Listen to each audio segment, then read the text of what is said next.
Welcome in, listeners, new and returning to the Shoujo podcast. I am your host, Sarah, and here on Shoujo, I introduce my good friend Joe to Shoujo anime series. And today we are kicking off a new series, Fushigi Yuugi, which I have is probably one of the first animes I ever watched, and we've had a string of Joe picked it and Joe liked it and then I didn't, or I picked it and it was bad. So I'm ready to have one that I know that I like. How about you, Joe? How are you feeling about this new pick? Well, I don't want to give away my feelings on it. So okay, well, are you excited to cover something new that I've introduced you? Because I know the last time it's something I had picked that I had seen that you had it was Chihaya Furu, and I know that was like the drag on your part. Mm-hmm. It was just so long, you know? Did you watch this first or did you read this first? I watched it first. Okay. Have you read it? I have some of the manga. When I started watching anime, it was around like 2006-07. And so this already wasn't really on shelves anymore. And at the time I was really just buying from Barnes and Noble and stuff. So I only started collecting it once I was seeing it in like half price books and stuff later on. But I've watched all of the anime twice, both in sub and dub. And I am glad we're watching in sub because that dub is rough. The voice, the main girl is quite grating. Okay. But I will say there's a really good, I was trying to find a better Crunchyroll quality for this sucks. Like it looks terrible on Crunchyroll. So I was trying to find like a better looking version, and there's like a nice crisp looking version on YouTube, but that was in the dub, and I was like, I'm not gonna do that. So I'm gonna find something. But should we hunt down a nicer version? Is it so there is a nicer version? Because I never know. Because like sometimes these things don't get rescanned when they get released. Because it didn't look like this got a Blu-ray release, did it? Right, we were talking about this. I don't think it did. Yeah, I don't think it did. I mean, maybe they did a rescan for the DVDs. But it's like was rough. Okay, so I could watch it in higher quality? Is what you're saying? Okay, I'm hoping to. Maybe I should make that a priority then, because I just thought I'm like, oh, it's like an old looking thing I used to watch on TV. But I feel like Utena was older. Well, I guess it was around the same age that this was, but I feel like that looked I feel like it didn't look as grainy, or the subtitles look they definitely bad or something on the Crunchyroll. Yeah. They did some retouches to that. I think they rescanned all of that. So it just kind of depends on who gets that treatment. I don't know. Yeah. How popular is this series? I feel like it sold well. Yeah. Well, the manga artist is like a big shoujo manga artist, and this and another series of her have been anime adapted. But Yu Watase is probably one my favorite manga artist growing up. I have many of her series, and it's nice because like it's not too kiddie. This definitely had more humor in it than I remember. It's not the element that like when I was younger I was paying attention to. But when I looked at her, because that's part of when I cover the like studio and stuff in the first episode. This is the first series that she did. Is that true? That's what shows up in like the. Well, that's impressive. Works. Because I guess if this is like I'm not sure if this is like the Legend of the Four Gods or whatever is like a real myth that she's then building a world around. Because I feel like that would make it definitely easier to like come up with a story if you have some kind of established thing to work around. So that could make sense. Yeah, let me see. Maybe it's not, but it just seemed like it was. Maybe it's not, though. I could have just made that up. No, looks like it's not. Okay. It just, they listed alphabetical. I see. Yeah. Okay. I was like, that seems wild because it's like multiple, because there's like the four gods, and then I don't know that. I feel like at least another Fushigi Yuugi series. So there's at least two. Well, there's several. With there's the potential of four. Okay, then that makes sense. One of them's ongoing. Manga? Yeah. Okay, well, that's annoying. It's not in English and being sold here. Or at least not at like Barnes & Noble. Byakko Senki. Okay. Byakko, that's the tiger, right? I feel like this is like one of the personas in Persona, and that's how I know them. Yeah, it looks like White Tiger or something. Yeah. That's cool. But I guess before we fully jump into it, here on the Shoujo podcast, Joe and I are longtime friends. The podcast is how we stay in touch now that we don't live near each other. And yeah, so we like to catch up kind of what's going on in our lives. And we do that before our coverage. So what have you been up to, Joe? Of note, or you're in it, you're looking. Sorry, I'm looking at all of her series and being like, which one's first? And I'm also looking at like, how old is she? How old was she when she was making these? Pretty young, it looks like. Get it? Because like 1970 is the year she was born. So when this is coming out, when holy shit, Sarah's Celestial Legend comes out in 1996. Mm-hmm. That means she's 26. The anime. That's wild. And maybe that's the earliest one on this. I don't know. When's Absolute Boyfriend come out? Later. That one's later for sure. That might have been the first one I got of hers. Yes, that looks like it's the first one. At least that's what I can see by just manually clicking on all of the links in Wikipedia. Gotcha. 26. Pretty good. Man. Yeah, Absolute Boy. Look, she has like I feel like I cry. Or like she's very good at like, I don't know, it feels like me, full discussion. Whatever. Anyways, Joe, what are you doing? Derail my freaking transition from earlier. What have I been doing? Well, I've been traveling far away and back in time because I am back on KOTOR 2, Knights of the Old Republic 2. Did all of Nar Shaddaa. Nice. Which is where you meet Mira and Hanhar and fight 1,000 terrible fights. And that section is interesting because, as a recap, because it's been so long since I played this game, I decided to play this game a little different. And that I decided to do a build where I'm like, what if I was just like a big stupid guy? Just like buff, and I put it all into strength and everything. And the answer is that if you do that, you can just carve your way through any problem. Any problem can be resolved by killing 300 guys, which you can do effortlessly.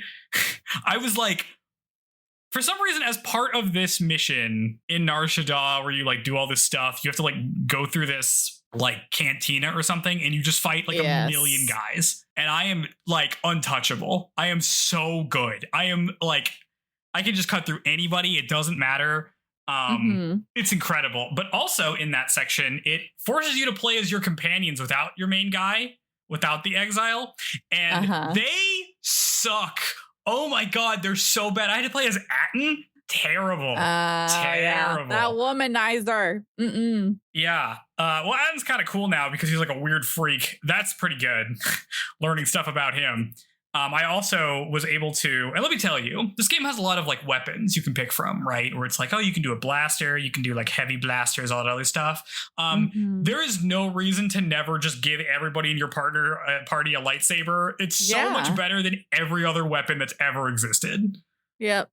So now basically everybody in my party is like a dex-based melee fighter because ranged weapons are so bad in this game. Get him. But yeah, so I had to play a lot of sections as my party members, and they're terrible. Whereas my guy is an untouchable god, and can basically just cut through everything very, very easily. Do you name your characters different things when you're playing? Oh yeah, I named my character this time. What's his name? Because I'm a muscle guy. My name is Max Gaines. Oh my God, Joe. Yeah. That's my guy. It's Max Gaines. Oh, buff. Good Lord. Okay. Yep. So I've been doing that. It's been going pretty well. I learned some stuff about Kreia. And let me tell you, Star Wars character of all time, Kreia. Oh my God. Yeah. Yes. She's so cool. Yes. Iconic. Yeah. That's been great. Love all that stuff. I haven't like totally gotten everything yet.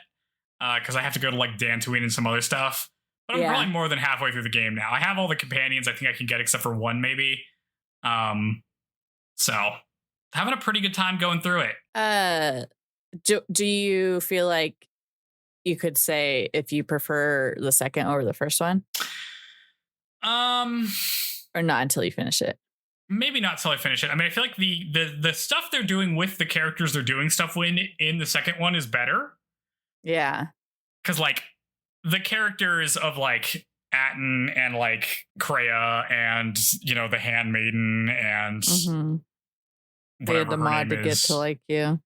Visas or whatever, who's also really good at fighting because she has a lightsaber. Oh, she's so good. Anyway, the stuff they're doing is more interesting with them than, like, I think they did with, like, the cast of the first one, but they also don't do it with that many characters. Like, that's pretty much it. Like, everybody else there is just kind of there. Like, you don't really do anything interesting with Mandalore. You don't really do anything interesting with HK. Our favorite droid. Yeah. So there's lots of, like, other stuff that just kind of doesn't really happen. So the stuff that they do in KOTOR 2, they do really well. But I feel like KOTOR 1 did everything pretty okay. Pretty good game. The combat remains terrible. The reason I did, like, an all-strength thing in the second game is because the combat in the first game is so bad that I just had such a bad time with. I'm like, what if I just didn't have a bad time? And the answer is it's incredibly easy if you don't have a bad time. You just punch everything. Problem solved. So there we go. Man. Now I like replayed that 3 or 4 years ago, and now I just want to replay it again now that you're talking about it. So good. Okay. Yeah, well, pretty good. So you've been playing that. Anything else exciting or noteworthy? Not really. I've been playing that much stuff, you know. Yeah. I've been doing a lot of reading. We're 2/3 of the way from Wuthering Heights. Don't really understand why people like that story so much. Yeah, no, I have never read any of those books. I see you've been doing some other reading that might be of interest to listeners. You mean the bonus episode we're going to record after this? Yeah. Where we read all the Utena manga. And yes. I had to, like, go through all 5 stages of grief through that. Yeah. Yes, we'll talk about that. And you guys will hear it if you're interested. It's not bad. But yes, so we're reading manga. I'm trying to. I'm just gonna, like, reread Witch Hat. I'm just like, I tried to pick up where I stopped, and I'm like, I can't remember what's happening, so I'm gonna try rereading that. I'm trying to get through some stuff that I've been putting off for a long time. Like, I'll just get through the end of Fire Force, I guess, and that means I had to watch one of the worst episodes of anime I've ever watched, where they have a philosophical conversation about our, like, anime fan service girls good or not, and I'm, like, skipped through the whole episode because I'm like, oh, this is really stupid. So I'll probably get to the end of that at some point. What else am I doing that I'm just trying to do, like, house cleaning stuff? I'm basically just trying to clear stuff off the plate so I can start doing other things. Accomplished. Yeah. Yep. I'm still making my way through Superior Defense Gundam, SD Gundam, the show for children. Lord, pretty funny, actually. It's pretty cute. I'm kind of liking it. It's way better than Seed, so I'm having an okay time. And I'm watching Digimon Tamers, and you know what? That's going okay too. Yeah. Are you, like, dead set on having kids or anything? I'm not dead set on it. No. Well, I was like, I feel like that'd be, if you want, like, you're just gonna be, maybe if you had a kid, then you start doing a podcast about, like, what has become of children's shows that are being aired now versus kids shows from the blah blah blah. I feel like I'm not gonna force myself to watch a bunch of kids shows. No. You're literally, that's what you're doing right now. Yeah, but this is just the one, you know? I don't want to keep doing this forever. I don't know. I think there's limits. No, there's no limits for Joe. Joe cannot be contained. I can't keep doing this forever. You know, this has to come to an end at one. I'm writing this out, but there has to be at some point. I can't just, it's not infinite. My patience is not infinite. My stamina is not infinite. Just like how one day you'll have to stop watching Love Island. No, it's only when they end it. What have you been doing? Oh my God. Well, speaking of Love Island, last weekend I went to a singles event that was, like, Love Island themed, and they had, like, a little bingo card that was supposed to be like, oh, go talk to people and they can get the answer to these things. And I was like, I could fill this whole thing out for you, like, list like bam, bam. Like I'd be so good at like Love Island trivia. People were surprised. They're like, wow, you really know a lot about Love Island. And I was like, this is a Love Island themed thing. Does no one else watch? I was like, I feel like I was the second host of this thing, talking people through it, what it's about, blah, blah, blah. But that was fun. From that, I had 2 dates this week. So just knocking those out. I have been, continuing to work out and cooking for myself. So always give a pat on the back for that. And then, House of the Dragon started. And it's a show that's a prequel. So you already know what's going to happen as far as like, oh, there's not going to be any more dragons. But it's like a really depressing show to watch where like, why do dragons always have to die? Why can't we celebrate? I probably had this gripe last recording where I was like, don't kill the freaking dragons. It's so annoying. And then, obviously Love Island, USA and UK. So there's this thing called Casa Amor in the show where the couples are all split up by gender and they each get like a fresh batch of new people to like tempt them away from their current coupling. And so that's normally like the big drama thing once they all come back together and see who decided to stay or like pick a new person. And then the producers like put these clips together and they have like a movie night where everyone watches. Like, it's just like to add fuel to fire. So it's like that's happening right now. And that's like peak Love Island is movie night. So, but they left us on a cliffhanger. So I'm dying to watch that. I got a house sit next week, so that's gonna suck big time. I'm gonna have my Steam Deck and TV, and that's like, and then I guess work, and that's all I'll have to do. So I'm hoping to be productive, but maybe a slow week. Have you bought anything on the Steam summer sale? No, because I don't play games. I just imagine playing games, and every game I play is super long. Like KOTOR. Dang. Yeah. KOTOR's good. I have so many long games to play after KOTOR that I'm like, I can't buy any new games because I probably still will.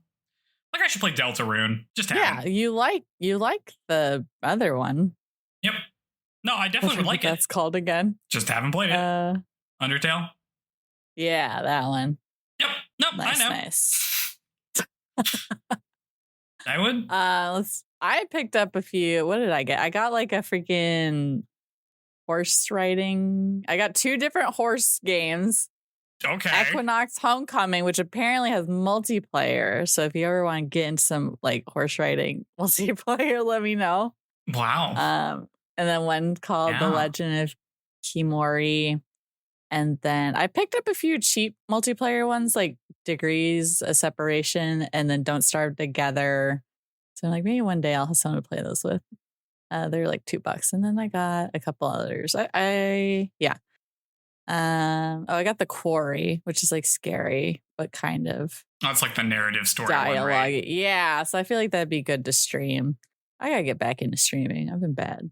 Yeah, you stream. See, that's how you play games. I don't stream. Well, I don't play games. I need to do that. I've been terrible about it. Our Homestar Runner thing came out and that was good. I had the brothers chats on our live stream yesterday, so that was cool. Do you have any 4th of July plans? Are you feeling super patriotic and jazzed up? No, it's hot as hell here. I can't go outside. Are you kidding me? I'm going to some friends are having some parties and stuff like that. I'll just go to some of those and then I will stay in my house because Jesus Christ, it's like 100 degrees here. What are you talking? This is what you grew up in. No I know, but it's been a while since I grew up and I have fully absorbed the pleasures of not living in like scorching heat. And it's also humid here, which means it sucks. So yeah, it's like double bad. Bad. I'm not doing that. I don't want to do that. I don't want to. I don't care about fireworks. Whatever, man. I've seen fireworks tons of times. I don't need to see it. Oh, America's turning 250 years old. Who cares? Yeah, who cares? I wasn't there for all that. Boat. I'm doing a lake celebration. I'm hanging out with people my age for the first time like ever for 4th of July. I'm doing nice.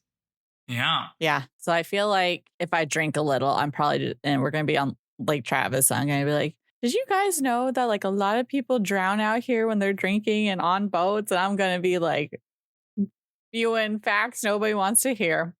Wow. You're going to be so popular. Yep. That'll be me. Writing on the parade. Yeah. Cool. Yeah. Well, I'm excited to talk about Fushigi Yuugi if you're ready.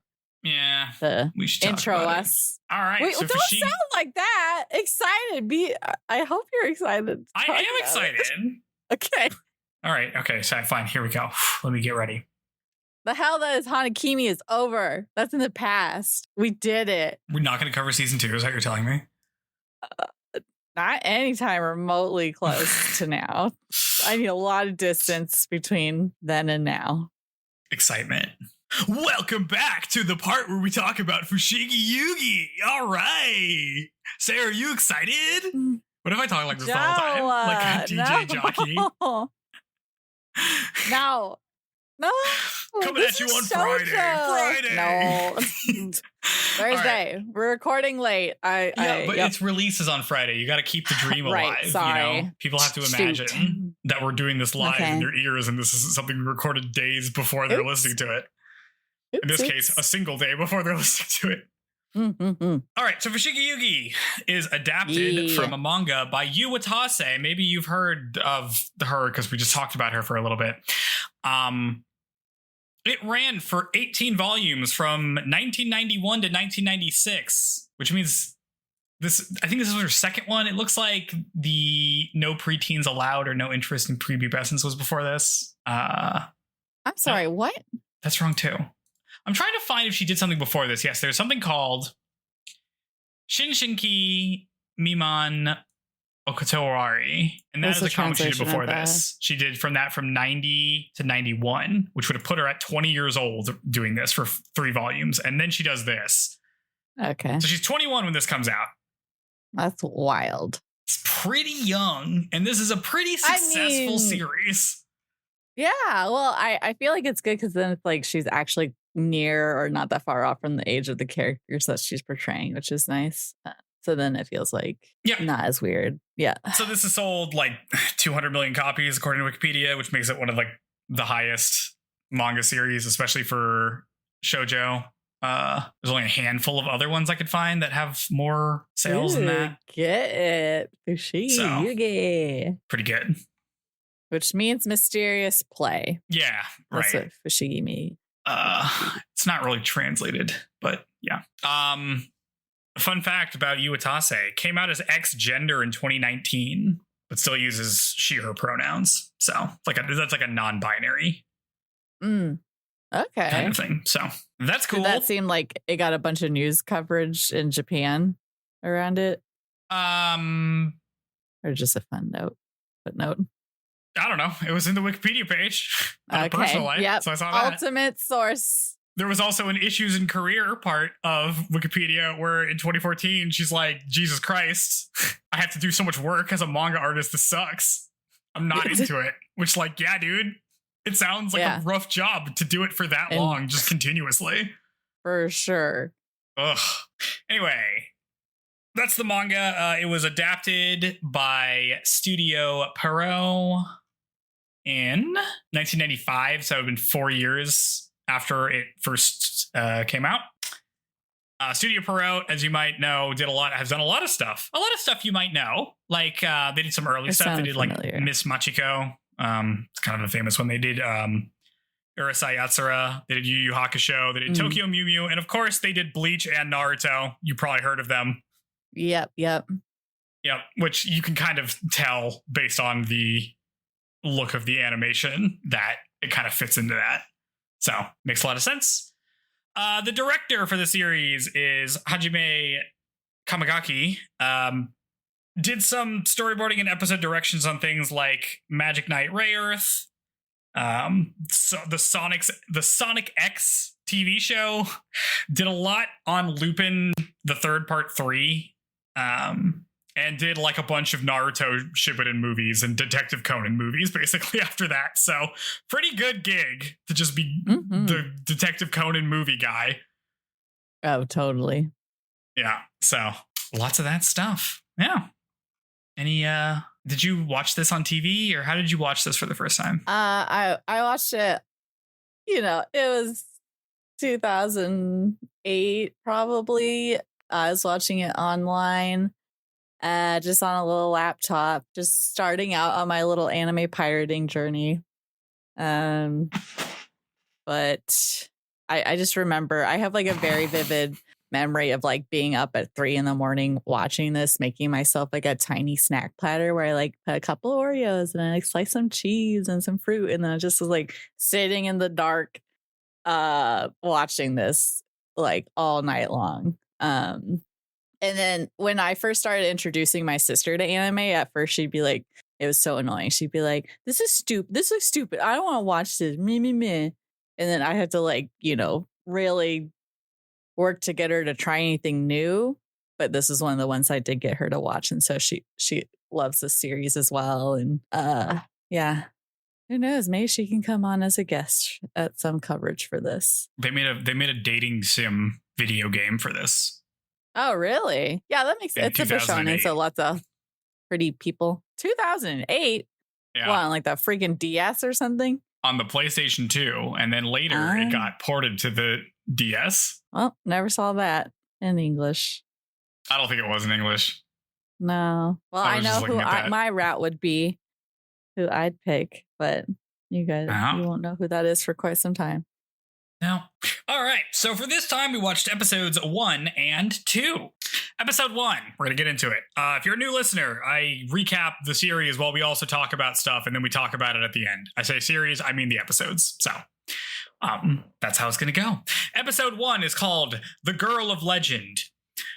We open on exposition about how this is a story of a girl whom gathered Suzaku's 7 stars and obtained all that she wanted.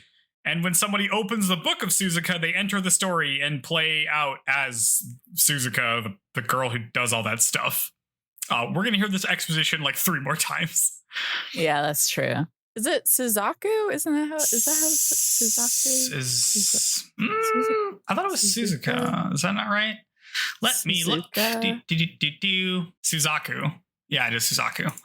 Okay. Great. Control F, Control R, replace Suzuka to Suzaku. Replace all. 1 replacement. Great. That was the only part I made a mistake right at the beginning. Awesome. All right. Back on track. We jump to a girl dreaming about a bunch of food, but her dream quickly turns into a nightmare about how she should be studying for her high school entrance exams, because in Japan you have to take a test to get into high schools. She wakes up from a nap. What? Sorry. Welcome, new listeners. I have bad timing perception, and so my brain processes the silence and then I'm ready to say something, but Joe's been like, I gave her the chance to speak and she didn't, so I'm going to continue, and then I just interrupt him. There's schools that have to accept you, or they just like accept any rate? I think there's like some you could just get into, right, that are just like easy acceptance ones, but I don't think they're like that good. I think you have to like, I think there's specialized but these are all ones. Public schools, aren't they? I think so. I'm sure some of them are private. I mean, it sounds like the one they're going to sounds like a private name because it's like Joanne or something. That's true. It's like Academy, and yeah. I don't know. Maybe we should deep dive on how the Japanese school system works at some point, because we watch so many school-based anime. Bonus episode, yeah. Would that be fun? I feel like it would not be fun. I like learning. I think it'd be fun. Yeah. Oh, because you're the one. I'm the one who has to do the research, and you're the one who would just sit there and listen. Great. Yeah. Anyway, she wakes up from a nap that she's taking in class, and we learn that this girl is Miaka Yuugi. She's Miaka Yuuki, yeah. And she's 15 years old. We get some pretty interesting transition tiles where we meet her very smart best friend, whose name is Yui Hongo. This was like pretty cinematic. I was shocked that we were doing cinematography here. just after not seeing it for so long and so many of the other shows we've watched. True. The girls talk about what high schools they're going to go apply to, and it turns out that both Yui and Miaka are going to apply to a top school named Joan. And Miyaka's friends are not confident that she can get in because she's known as being kind of dumb.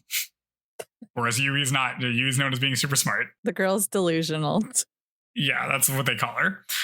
Yui goes to the National Library and Miyaka tags along. Yuki goes to return a book, so Miyaka decides to check out the vending machines because what else is there to do at a library? She's a glutton. She's this is very cute. Usagi from Sailor Moon coded, it feels like. Yes, because she's like, because they get to the library and she tells a joke and then Yui doesn't respond and she's like, I just told a joke. Respond to my joke. I'm funny. So good. Yeah. She's extremely. Yes. While buying some juice, Miyaka drops a coin, and when she goes to pick it up, she sees a vision of a red phoenix fly up a nearby staircase, and she decides to follow it. The stairs lead to a hallway, which ends in a room called Important Documents Reference Room, and Miyaka goes in without heeding the authorized personnel warning only sign. Yui finds her and asks what she's doing, and suddenly a book falls off the shelf. They pick it up and see that it's an ancient Chinese novel called The Universe of the Four Gods. Yui, who can read traditional Chinese, starts reading it, and they flip the pages and see a picture of the phoenix. The book explains that it has incantations that will grant the main character any wish that they want, and they're like, that's weird, and they turn the page, and the page lights up and red light bursts out, and they are absorbed into the book. Because we get the little thing again that's like, oh, this is a story about the person who's going to collect all the stars and get whatever they want. We get the opening again. It's like we're in the Pagemaster. Right, the Pagemaster. Into the book. I love that movie. We're going to have to watch that movie because if you keep referencing it, we're going to eventually have to watch it for a bonus thing. Have I referenced that before on the podcast? Yes, you talked about it a long time ago. It's like a Chekhov's gun now. Oops. Every time somebody gets swallowed into a book. That's what I think of. Yeah, it's pretty good. Yep. Miaka and Yui wake up in the middle of a desert. They test if they're dreaming by punching each other, which is pretty funny. It's very cartoony. Yeah, I know. It's so much more than I remember it being. Like, incredibly so. Yeah, that's because TV shows used to be good. Anyway, they start freaking out when suddenly Yui is grabbed by two menacing-looking dudes in old Chinese clothing. Miaka immediately assumes that they're dressed like that because they're acrobats. And they're like, we're not acrobats, we're slavers. Upon hearing this, Miaka does a running headbutt to the guy holding Yui and knocks him down. The other guy pulls out a sword and is about to attack them when suddenly a guy grabs his hand and starts beating the crap out of both of the slaver guys. Miaka notices that this boy has a Chinese character for ogre written on his forehead. The ogre guy defeats the slavers and Yui and Miaka thank him. He asks if they have any money to pay him and they say no. And he's like, well, that was a huge waste of my time then. And then turns to leave, which is incredibly funny. Yeah. Yep. I like this guy. Yes. When you write the summary, do you write it upon the first time of watching it or you watch it on your own and then write? I watch the foresight of knowing. Okay. Mm-hmm. Well, you do a really good job at writing it as like without the context of knowing what happens next. Oh yeah, I try to skip. Like I try not to give stuff away, but I also try to mention stuff that's going to be relevant later on.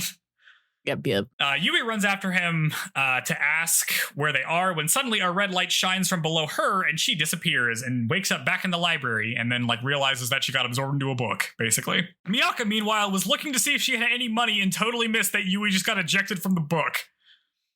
So from her perspective, she just disappeared. Back in the library, Yui continues reading the book, and we see that Miaka has hitched a ride on a hay cart to find the ogre guy because she thinks that he kidnapped Yui. And also, she is, like, suspecting to herself that she's in the book, so she has figured this out. Kind of. They roll up on the capital, which is, like, an ancient Chinese huge town, and she's like, yup, I'm in China. She sees the ogre boy in a crowd and rushes to find him. She immediately gets distracted by like elephants and jugglers and like people just going about their daily lives. And she like loses track of where the ogre guy is because there's just so much to look at in the capital of ancient China, even though it's not like what they're in the west part. Where are they? The east part? South. They're south. Okay. I haven't like tried to think about where that would actually be in China, but okay. She gets hungry and buys a steam bun with Japanese yen and then runs off before the guy notices that that's not money that they can use. She continues to look for the ogre boy but has no luck as she just kind of wanders around. Eventually, a guy comes up to her saying that he too is alone in Conan's capital and maybe they can hang out. And she's like, this place is called Conan? Yes. So I was like, I didn't look up if that was like ever an actual place or it was just made up for the sake of this story. I don't know. Conan, ancient China. Yeah, it's. Oh wait, nope. Hold on. Not a historical place. Yeah, it's just a thing in Fushigi Yuugi. Unless your research has found something different. I got an AI overview, which could just be completely lying. So who knows? It's a mystery forever. I'm sure there's just no answer, listener. No, there's probably an answer. We can look at that later. Miaka thinks that this guy is hitting on her and gets excited because nobody has hit on her before. Because she's like, "Oh, I'm 15 now. People could be hitting on me." Yeah. And she decides that she's going to try to play hard to get, but then immediately reverses course as soon as he starts to leave. It's extremely funny. She's very funny. It's great. It's chock full of comedy bits. Like, I really liked when the slave traders are like, no, we're not acrobats, but they're like doing little poses like acrobats, holding you it. Yeah, it's so good. Yeah, it's very entertaining. It's very good. The pacing's pretty good too. And she decides to go with this random guy. Meanwhile, people in town are talking about Miaka because they're like, oh, some girl in weird clothing came here and started was dining and dashing and stuff and asking about some guy. And the ogre boy who's like eating noodles overhears some gossip and thinks that maybe they're talking about a different girl. He's like, hope that has nothing to do with me. Miaka is led to some abandoned part of town where she, by the guy that she's with, when suddenly he reveals that he doesn't know the ogre guy. He's just another like slaver guy. Just like those other guys, kind of, I guess, except she refers to them as like a street gang. And then like 3 other creepy guys emerge in like an abandoned part, like from an abandoned house, and start to harass her. Miaka is scared, but then remembers that she's not in Japan anymore. She's in ancient China, which means she can't get in trouble for what she does here. So she decides to like throw off her jacket and start saying a bunch of like pro wrestling one-liners because she really likes women's wrestling. She starts to do a bunch of wrestling moves against these guys and like beats them up pretty good. Her success doesn't last for long though, and eventually she's overpowered because there are like 4 guys and she's one person. This was extremely funny. I know, it's so good. I was like, I gotta look up that because she referenced like a specific wrestler. Yeah, she's doing like specific moves and stuff like that. It's pretty good. Yeah, Asha. Like wrestling is so popular in anime, Japanese and manga, I guess. You know, if you're looking for like striking physical poses, it's like a good place to go to reference certain things. But it comes up a lot. There's I feel a guy, Japanese professional wrestler Aja Kong, that maybe she was emulating. So yeah, I remember this series for the drama. And I think that's what I liked as a kid, and or maybe I just didn't appreciate, or like it goes so fast that like I wasn't keeping up with all the comedy. But I'm glad I can enjoy it now and that we're rewatching it because this is good. We're getting like, we'll see, because I remember her being kind of annoying, but I'm finding her very endearing in this watch through so far. So they got her on the ground and it was looking pretty bad when suddenly the ogre boy shows up and then he beats up the slavers easily. And afterwards, he and Miaka look at each other, wondering who the other is as we cut to credits. Freaking the opening and ending songs are both pretty good. They're both pretty good, yeah. Yeah. I like the ending song. It like plays clips from the episode we just watched, but it has like, it's overlaid over illustrations from the manga. But yeah, do you remember the opening now? Because this is one of the ones I showed you when we first started the podcast. Yeah. Yeah. I do. Okay, thoughts so far on episode 1, Joe? Where we at? What we like? Okay, so it's a weird how it's very funny, and like especially this part where it's like she's doing all these wrestling moves, and then it's like they have her on the ground. And it looks like they're gonna like sexually assault her. Not a huge fan of that. Like I don't really love the fact that they're like both kind of like the way they're referred to by like slavers and like the kind of implicit threat of all that stuff happening. I don't love that. It feels, I don't know, maybe that's just like of its time. This is just like what people were doing in the 90s, I guess. It might have been, yeah, because I think I referenced it a little bit when we were covering Hanakimi, where it's like, I feel like I've seen this done a bunch in shoujo, and this is definitely one of the series where, oh, helpless girl, dudes, come save me from harm. Yeah, I don't love that. I mean, I thought they were kind of subverting that when she was like, I'm a wrestler, I can just beat these guys up, and then it doesn't happen. And I'm like, ooh, don't. I don't like thinking about that. But otherwise, I liked it. I thought the pacing was pretty good. I think we like move at a good clip. I think it's pretty funny. Yeah, 100%. Yeah, a lot happened in the first episode. How are you feeling like 2 episodes summarizing? Do you think we can squeeze another one in? Probably. We can probably start going to 3 soon. I'm like, I want to watch more of it at 1. Yeah. Yeah. I think we'll probably start going to 3. Sweet. Yeah, good so far. Yeah. Yui is like in all the eye catches, but she's not really doing much in this episode or really the next episode. So she'll probably get a bigger role. But yes, it's she's actually a part of the story. Yeah. Well, I figured because she keeps showing up in everything. But yeah, that's cute so far. I don't have any huge thoughts about episode 1 though. Other than like, I like the way it looks. They do some like interesting like animation transitions where they have like different scenes kind of overlaid on each other. It's a lot of the fading, crossfade kind of, or dissolve fade kind of effects going on. More than what I'm used to when we watched Hanakimi, which had very little of that. I feel like they didn't really do a lot of like no, absolutely not. Yeah, things like that. So I was like, oh, that's right, you can do this. You can do this kind of stuff. It's on the table. Do editing. Yeah. I mean, I'm gonna guess that this was probably a more expensive show because they used to spend more money on anime in the 90s than I think they do now. So if only they would freaking put it on Blu-ray. Go. Yeah, for real. All right, you want to do episode 2? Yeah, let's do it. All right, episode 2, it is called The Priestess of Suzaku. We open on Miaka and the ogre boy, who still isn't named, which annoyed me so hard. He doesn't get a name until way later. I'm just going to start calling him his name at some point in the summary because I get so pissed off. I have to keep calling him Ogre Boy. They're looking at each other because he just beat up all those guys. Miaka, having just been in a traumatic situation, cries into his chest. Ooh. He's like, hey. Could call him hot guy. That's the alternate word. I'm not going to call him hot guy because we're going to meet an even hotter guy this episode. So. You're biased to this person, though. I'm not biased to this person. He's like in canon hotter. I know, but the voice actor. Yeah, it is. It is definitely it is the guy who plays hot guys, which is always extremely funny. Anyway, other guy's like, oh, hey, it's all right now. Anyway, you were looking for me, right? And Miyaka's like, well, yeah, I'm looking for you. You kidnapped my friend. And he's like, I didn't kidnap your friend. And he's like, well, anyway, see you later. But Miaka tracks him down. They're very funny together.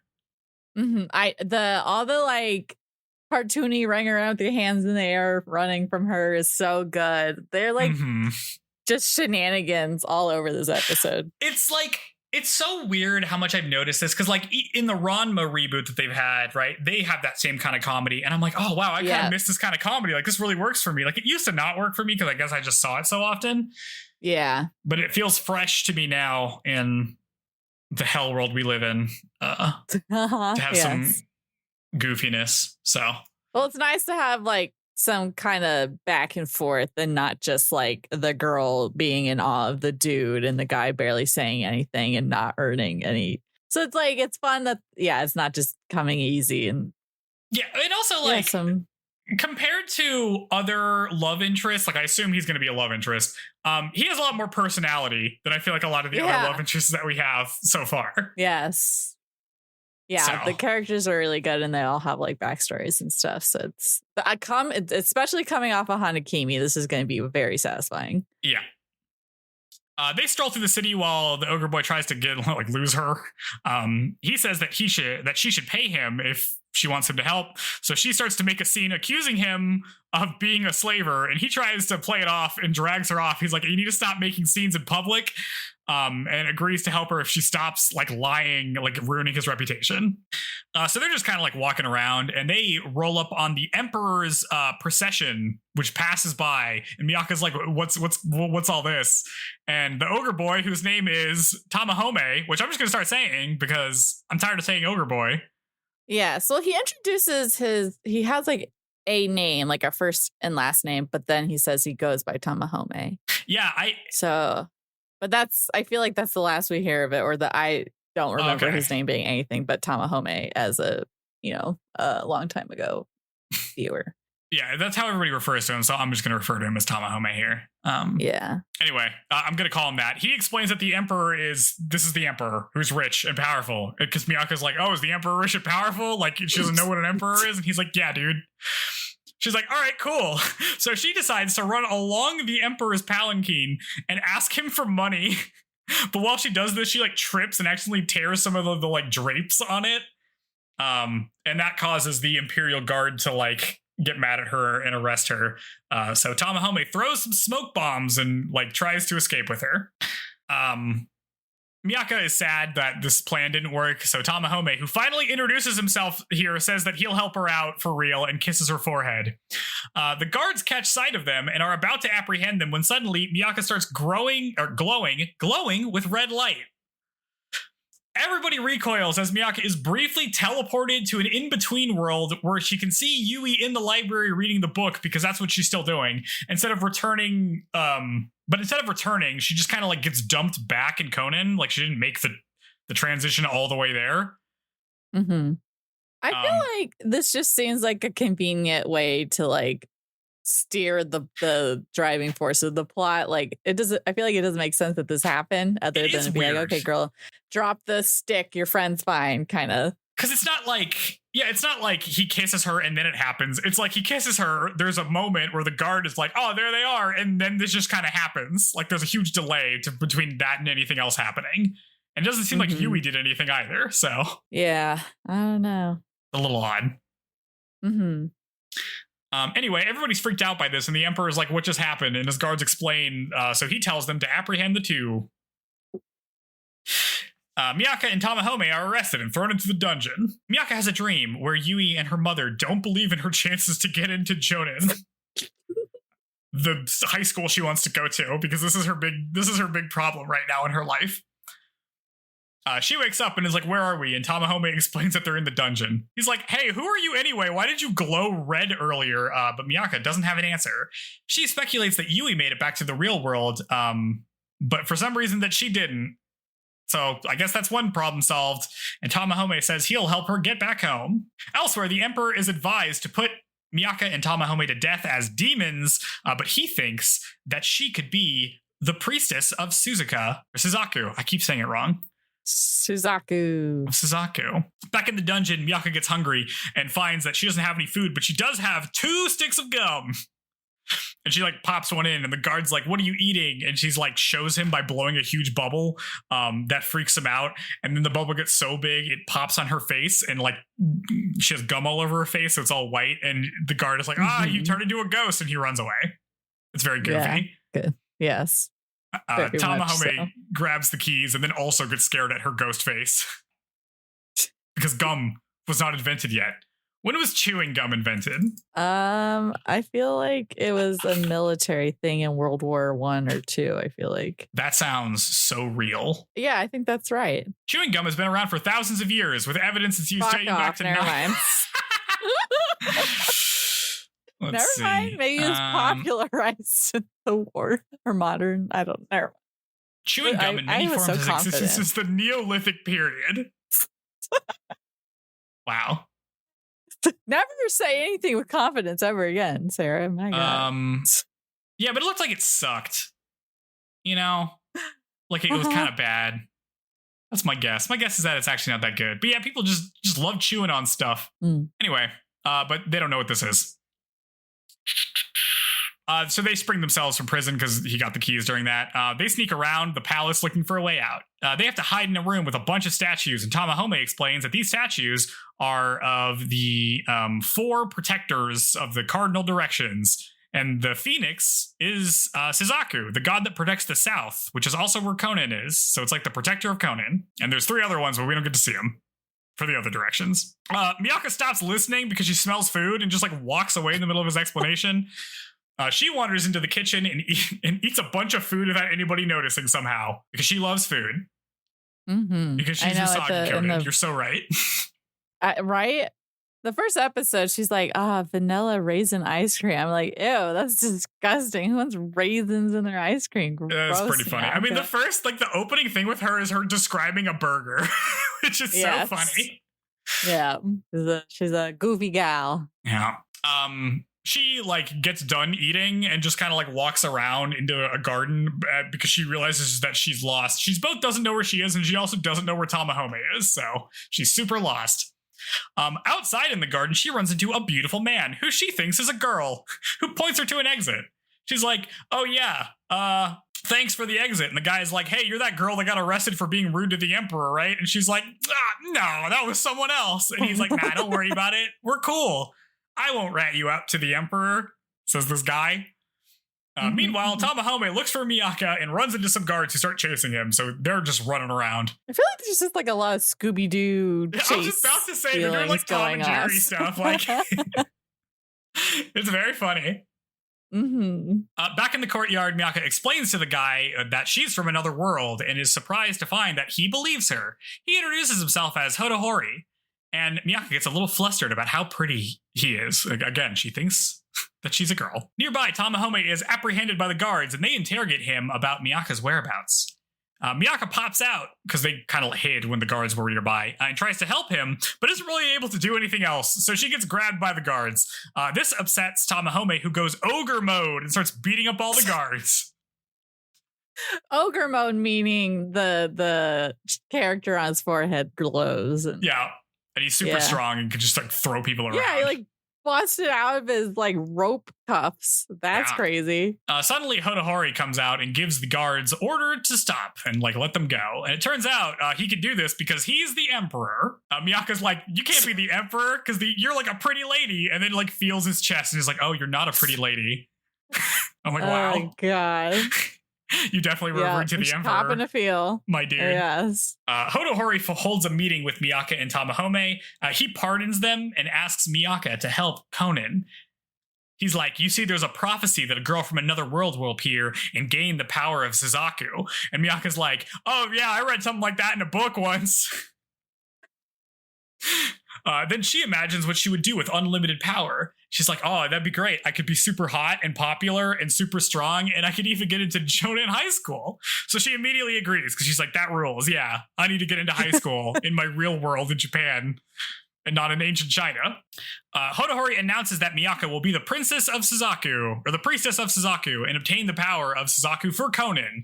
And everybody bows before their new priestess as we cut to credits. This is our return of having a narrator after the Rose of Versailles, right? We haven't had one since. I don't think so. I know it feels like some of the information has been reiterated, like, I guess because the narrator, but I like it. Yeah, no, it's good. We love a wiser older lady narrating, just like in Bridgerton with Julie Andrews or whatever her name is. Yeah, I know. I was like finishing this. I was like, all right, let's go. I'm ready. We're ready to watch Fushigi Yuugi. She's like a priestess, but then she has to go obtain the star powers. You'll find out. Okay. That's what I think is happening here. This also implies that like other people have come from the future before. Well, it's right. I think they explained. Obviously, it's like, okay, there's 4 regions, each one with its own deity. And this is our priestess of Suzaku. So then there must be one for Genbu, Byakko, and what's the other one? East, West. North. Yes. So just because this is the first one that we're being presented doesn't mean that Miaka is the first priestess that has arrived, maybe. Oh, yeah. I didn't think about that. So they just trapped in the book. Like, so it seems like time doesn't really move the same way, right? Because like Yeah, it's Yui's because just you been always reading. like just sitting there. Yeah, I mean, I guess this is presumably only one day for Miaka too. that's true. Yeah, But I don't think Yui was just sitting there for a whole day. mm-hmm. So that's kind of interesting. Yeah, I know. Yeah. Well, I'm so excited. Okay, so Hotohori, hot, gorgeous babe, man. There's gonna be a lot of hot guys in He's this. got a lot of hair. He does. I mean, he even looks hot in his little emperor getup with the little hat. Like he's very pretty man. I don't think Like you can make that hat look Yuwatase hot. has okay. Well, it didn't make him not look hot. He It wasn't didn't not make him hot. look hotter. Yeah, they did the best. Like, listen, you got to work with that kind of get up. You do the best you can. Okay, so any wild speculation of what's going to happen after 2 episodes of a 52 episode show? There's something special going on about Tamahome's little ogre icon, right? Because like Hotohori seems to identify that. I was like, oh, this guy also has something going on. Well, and he had them pulled in when he heard that she turned, or there's like a red light or whatever. So I guess he's the emperor, and this is like, I guess, a myth that has been probably passed down for a long time. So well, because like it's a novel, right? Like this isn't actually like a historical thing that happened. Because they're in a novel. We're in the world of a book, but within the lore of the world, or the citizens of this book, this is like a prophecy or whatever. Right. Yeah. Because like it seems like people are aware of the premise of the book. At least Hotohori, as a guy in charge, is aware of it. I don't know if everybody else is. Well, I don't think that they know that they're in a book. It's just but also the Phoenix brought her into the book. So the Phoenix existed outside of it because she hallucinates the Phoenix when she's messing with the vending machines. So the book is like drawing people in. Yeah. I think the book's evil. You know what's wild is like we were gonna watch Cardcaptor Sakura and then we had to change to this. But that first episode also starts after opening a book. That's something about, and then Pagemaster again. So the 90s was all about books holding exciting adventures. Having just watched a bajillion Disney movies, let me tell you, a lot of those open with a book opening because it's like fairy tales. Open the book. Once upon a time. So like, you know, that's a very but like they don't take place. This one's interesting because they open a book, but it's not like the book contains the story Fushigi Yuugi. That's an item in the story Fushigi Yuugi. Yeah. Gosh. Okay. So how's Yui gonna get back in? Because it seems like she's just reading it now. So it's just like, well, she has to do something because she's in all the eye catches. She's in the opening. She's an important character. So she has to do something besides like sit there and read. Because she's not the narrator. If she was the narrator, that would make sense. That she's just sitting there reading it. But she's not. So she's got to do something. Yeah. What do we think of their school uniform? The brown. Yeah. They're cute. Yeah, they are. I feel like they're probably a more realistic looking uniform, maybe. What do we think of Miaka as a protagonist so far? She's pretty funny. Yes, she is. She's just I guess you had to have someone who's, I guess, like if we were to describe Miaka, she's kind of an airhead. She's kind of a brat. But she cares about her friend. Yes, That's bit good. bratty, gluttonous, easily distracted, a little self-absorbed, maybe, but yeah, she's 15. You know. Yes. Everyone has main character syndrome when they're a teenager. Yeah, it's good. I like it. Yes. I'm fine. I'm so glad we have a show with some whimsy in it. Yes. I've been It's dying. been too long. Yeah. Okay. Yeah. I'm thrilled we're covering it. Yeah, I'll be interested to see, because it's like, okay, so Tamahome is one of the hot guys, and Hotohori is also one of the hot guys, but he's also kind of like the emperor, so we probably won't see him as much, is my guess. Because she's going to have to go look for those stars or whatever at some point, right? Like, she's going to have to go on a journey. She can't just stay at home all day. So I don't know if who the suitors are going to be, if that's how this is going to work.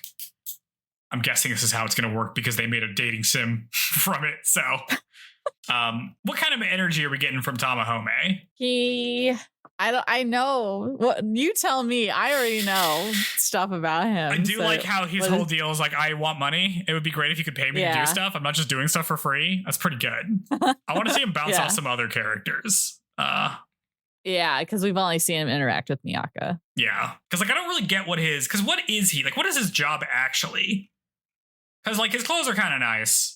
But he also doesn't seem to have an actual job. He kind of just bumming around. Well, we only learned his name at like the end of this episode, so that's true. I would say we could pull. He's kind of like odd job kind of guy. Yeah, would be my guess from what we've been given.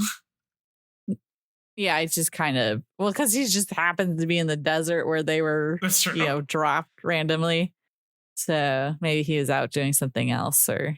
Yeah, so I wonder what his deal is. I mean, I wonder how much we're going to get into, like, I just don't really know what kind of show it's going to be. Are we going to get, like, real into the, like, okay, here's the four kingdoms and the politics between them, and we're friends with these guys and not these guys? I got to tell you, the book already is, like, okay, the book is, like, way different than the... Oh, really? Or there's, like, a lot of other... Yeah, there's, like... Basically, sorry, I'm flipping through the first volume. And so there's like the whole, oh yeah, she hit her teacher with her desk. So she seems like kind of a brute too. She's pretty strong, which is pretty good. Yes. Basically, yeah. So we get them going to the library. They're in the middle of nowhere. They get saved by Tamahome.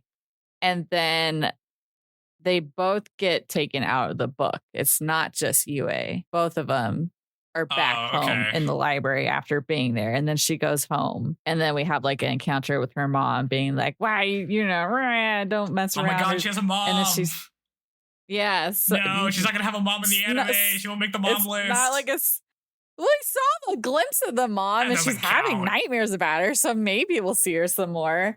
But like, so which I guess could be a bit more confusing for like it going back and forth instead of this just being kind of like a. So maybe that's why there was like the weird check-in on UA. Right, because it's like we don't want to take her out because we want to have to animate that, but we also have to like let her know that her friend isn't missing. We have to get her mind off of that. Yeah. Yep. Yeah, I can see how that would be kind of a hard thing to solve. Mm-hmm. So I feel like they could have done a better job. I mean, it's fine. Like we're kind of just moving the plot forward. It's not I'm okay with the pace it's going at. I feel like it's going at a pretty decent pace. This is a longer show, so yeah. I don't know how that's going to end up. Are we going to have like weird filler episodes? Is it going to start being a monster of the week thing? I don't know. I don't remember there being filler. I don't think I was even aware that filler was a thing yet at that point, though, because I feel this had to have been like in the first like 15 animes I watched, I think. So I wonder where I was going. Oh, Cricket's chiming in now. I was like, I'm like, where was I going to find new anime when I was in middle school? I wonder. Just Googling. I feel like when was Reddit? I was definitely not on Reddit. I don't know. I think it's just AMVs, anime music videos, is where I discovered most of my anime. Oh, this would be a good show. Oh, that looks cool. Yeah. Yeah. I made an AMV in high school to this. Yeah, that's good. Maybe we'll have to watch it at some point. I have it somewhere on YouTube. God. Yeah, because it's a 52 episode show. Mm-hmm. And there's some OVAs after it looks like. But there's only 18 I never watched volumes, the OVA. Yeah. Which kind of seems like they'd have to have something to extend it a little bit to hit 52 from that. I guess you could hit 52 from 18. You could have like fight scenes and stuff like that. 3 episodes and 1 volume. So what's like 18 times 3? 54. No, is that the right math? Okay. Look at that. Perfect. Yeah, that's pretty good. But there's some OVAs too. Yeah. There's 9 OVAs. Yeah. So it's like maybe the OVAs. I guess it could be like things. Little. Yeah. So I don't know. Anyone who does like reading manga, you should definitely read this manga and other her art style is just gorgeous. Like, oh my god. Because a lot of times it feels like, oh, there's a bunch of hot guys in this anime and they look way better than the chicks. But I feel like everyone is like consistently attractive and like the style remains the same between genders of characters in this. Okay. Maybe I'll read this along as we watch or something, but it's so good. It's so good. I'm so excited we're covering this. Yeah. I guess we want to close out since we've got a double booking of content for We'll close out. So thanks for listening. New listeners. Welcome to the podcast. We've been doing this for about 2 years now. And hopefully, if you're finding us with Fushigi Yuugi, we have some previous series that should be right up your alley if you prefer like kind of the older shoujo. We've also done the Rose of Versailles and Revolutionary Girl Utena, amongst many other things. And we would appreciate your support in helping us find even more listeners like you found us. Bye. Rate us 5 stars on your podcast platform of choice and leave comments and tell your friends about us. And if you have things you want to send us, like questions or comments, you can send those to us at shoujopod@gmail.com. Joe, where does your mom listen? Or where does she watch the shows? I think she watches one on YouTube, maybe. How does she listen to our podcast? Through the podcast app on Apple. I think. I'm like, I wish she was leaving comments of her thoughts through it. That'd be so. Cause did she end up watching Hanakimi, or was she like not into it? I think so. I think she got through all of it. She's just kind of indifferent. It was pretty short. Yeah. I'm so excited. Okay, we're watching a good one. I think because she was like, didn't watch Utena, right? No, she watched Utena. Okay, she watched all of Utena. Yeah. Was she as lost as I was, or she was tracking? She tracked pretty good. Okay, she that's where you out get some from. stuff to me. Yeah. Oh, okay. That's where I get it from. That's right. Oh man. Okay. Well, I would love to hear what she thinks of this one once we get into it. I'm like, yay, we get to show your mama a good one. What did we learn? A segment Joe derives a lot of joy from. Yeah, what did we learn here? Assume the worst if a dude grabs your friend. Not that they're acrobats. Let's see. If you are in ancient China, that means you can't get in trouble in modern day Japan. So yeah, you can't just start beating people up. What are they going to do? It's not going to go on your permanent record. She's right. That's right. It's a good mentality. Different rules. You know what I'm saying? So, I mean, it seems very much that she's like not enjoying the like intense structure and expectations that like being a Japanese middle schooler brings. So maybe that's why she's the one. She didn't get the boot because Yue would have been too she would have been too suspicious and wouldn't go with the flow. And Yue does not, well, she did some comedy bits with Miaka, I guess, but I feel like she wouldn't do comedy bits with Tamahome. Maybe not, yeah. Although we only saw her for 2 seconds, so that's true. Do we know? What do we know? I think